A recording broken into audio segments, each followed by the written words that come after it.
All right, so while being a part of Duke's star-studded 2018 freshman class, RJ Barrett stood out with his playmaking ability and clutch shooting. He also stands out in other ways. He's bilingual in French. Parlez-vous français? I don't know. I didn't get it right. Meanwhile, the godson of former MVP Steve Nash as well. There's so much more to Mr. Barrett. He sat down with our Maria Taylor. RJ Barrett, Duke University. Shout out to my mom, who just got a knee surgery. I love you, Mom, and I wish you could be here. Barrett gets by the defense and flushes with a vicious left hand. Barrett living up to the hype. I know I do this to you every time, but... Oh, here we go. Why she gotta do me like that? Qu'est-ce que tu penses que jouer au basket dans la NBA? Je voulais jouer dans la NBA depuis que j'avais comme 8 ans. 10 ans, alors je suis très content que j'ai l'opportunité. When did you learn how to speak French? I was young.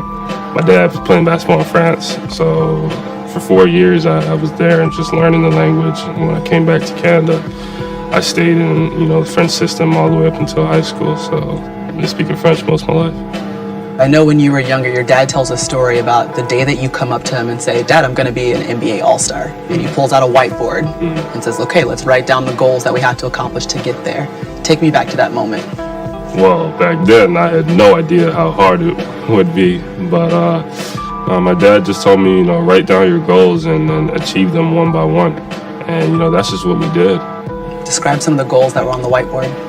Whether it was being a McDonald's All-American or, going to a top school like Duke or Kentucky, North Carolina, being a high draft pick, just, slowly, one by one, All-Star, MVP, everything, Hall of Famer was my big one at the end, so that's actually a lot of fun. I looked down at the whole column was gone already, so, it's exciting, but even though that column's gone, there's still so much more on the whiteboard that I have to achieve. Outside Barrett launches a lefty three that's all net. The nickname they came up with, what was it? They call me the Maple Mamba. I like that a lot. The Canadian Maple Leafs, so I get to rep my home and also Kobe's mentality, that Mamba mentality, and my competitive nature. So, both together, you get the Maple Mamba. Canadian basketball, that's a little different too. In a lot of ways, you were off the radar till you were on it at Duke. How does it compare? It's different playing style, it's international, so definitely a lot. The rules are different. At the end of the day, I feel like I'm lucky because I have the international side and the American side, so I feel like I have an advantage. What was that like for you to watch your godfather, Steve Nash, playing the NBA? It's kind of funny because I just remember I think I was 10 or 11 years old, and he was playing against Kobe. I was like, Dad, what's Uncle Steve gonna do against Kobe? But nah, just to see the things that he went through kind of just kind of prepared me for real. I was able to watch what he was doing and say I want to be in that position one day. So now I'm here. What did he tell you about being in that position?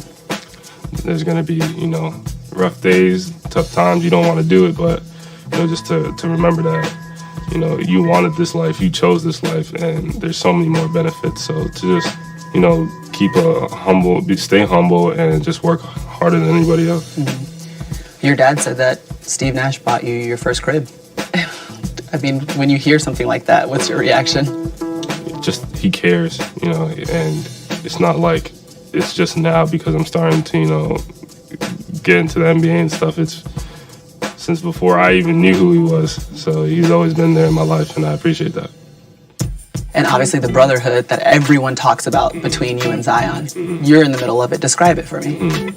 It's great, he's just my friend, to me we're just boys, but then, to everybody else it's, they see us as these, great basketball players. So for us off the court, for the most part, we don't talk about any of that stuff. We just cool together, I guess. And what are y'all doing off the court? We actually, more than anything, go out to eat. We just eat all the time. Just eat and just do things that, 18-year-olds do. Okay, if you can put together the perfect meal for RJ and Zion, what's it going to be? Where y'all going? We're either going to Wendy's or Zaxby's. Probably Wendy's, and we're going to get a couple Baconators. So, yeah. Do you know what I'm asking you? All right, guys, so Zion and